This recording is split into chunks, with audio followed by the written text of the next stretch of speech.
I've gotten positive feedback and negative feedback depending on how we've handled calls. I take all the blame for it because I got my fingers on the buttons. Last week I hung up on Ed because I thought he got a little snotty when it was his turn to talk. You know, I got to have some fun too. We've got Ed in Austin, and it may or may not be the same Ed from last week. Ed, you there? Hello? Hello, Ed. Hi, this is Ed from last week. Well, welcome back, and an apology if you thought I was rude. Well, I apologize if I was snotty, as you said. Fair enough. Let's begin again. Well, I don't want to really recap what was said last week. We could, but No, I had a couple. I know we're almost out of. You're almost out of time. So there was a couple of points I wanted to make. The first was the challenge that I've heard you make, Matt, about a purpose that religion has provided for society that nothing else could have. Am I correct? That's not quite the way I phrased it, because I'm not saying it wasn't purpose. What it is a benefit, a real, tangible, positive benefit that can only be achieved through religious means. Right. Okay. Yeah. On a side note, I was going to challenge you to see if you could not hang up on me this week. Okay. I won't. Okay. Well, as long as you don't deserve it. Yeah. Well, at least. Just a little lame joke there. So have you got a response to that challenge in particular? I think I might. Okay. And it goes to my second point, which is what I wanted to talk about regarding what Jeff had said at the first of the show. Okay. The purpose that religion has served is the fear of hell. But that's not real or tangible. I'm sorry, what? How is that real or tangible?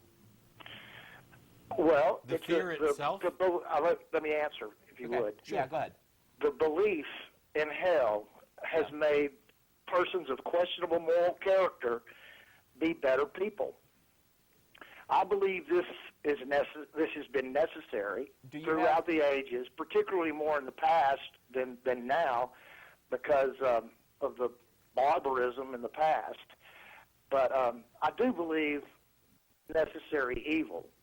But and that we may be my belief is that we are evolving out of these kind of beliefs, these kind of sadistic God beliefs. I believe that. Will you go ahead and respond to that if you would, and tell me if that's a decent answer to your question? No, but here's why. The thing what we're talking about is the result, not the method to get there. So the result that you're talking about is it makes some people better. This idea of a threat of hell makes some people better. It makes them act better. Makes them act better. But you can make people act better through purely secular means. You don't need the threat of hell in order to make people behave. And while I agree on some level, and we've talked about this before, that there may in fact be people who are not going to respond and behave well unless they are given some sort of authority figure or some sort of mandate that prevents them from behaving the way their natural character would have. Religion is not necessarily required for that. You could do it through purely secular means.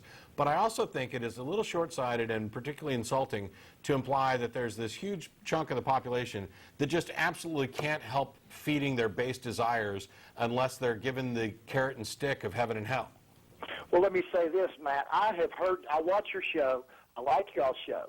I appreciate your organization. As a kind of optimistic,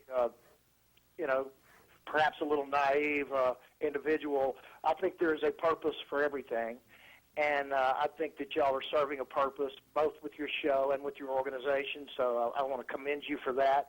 But in response to what you just said, I have heard you say. I know a lot of people, fundamentalist Christians in particular, call and say that if there is no God, then there's no reason to be moral.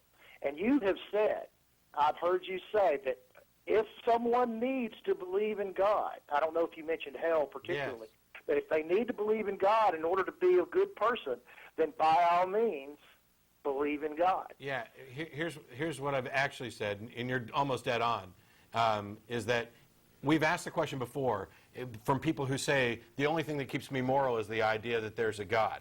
I don't believe that that's true, but there are people who have said it. And what I would say to those people is, if you're convinced that it's true, I want you to stay in church and I want you to keep believing. However, I don't believe that it's actually true. I don't believe that if they found out tomorrow that they had been mistaken about God or Jesus or whatever God that they worshipped, I don't believe they would run around and start raping and killing. It's not the idea of the threat of hell or the reward of a heaven that keeps people in line, even the people who would normally do that. And if I could just jump in for a second. Ed, I'm betting, since I've looked for these statistics, I'm betting you don't have them either, because I couldn't find them. I'm not aware of any statistics which support your claim that populations that have religion with a threat of hell have citizens who behave better. And I just don't think that there is any such evidence. There is some not very perfect evidence, but it's all we've got. There are prison statistics that show that there are fewer self-professed atheists in prisons than there are in the general public. And I got to cut you both off here because we are completely out of time. Thanks, everybody, for tuning in again. Thanks, Jeff, for coming back. We'll see you in a few weeks. There's the crew. Show us. Oh, they're showing Muhammad, who got sidekicked or kicked to the curb this week for the FSM. We'll be down at Thread Guilds here shortly. Any atheist or atheist-friendly person is welcome to join us. We'll see you next week.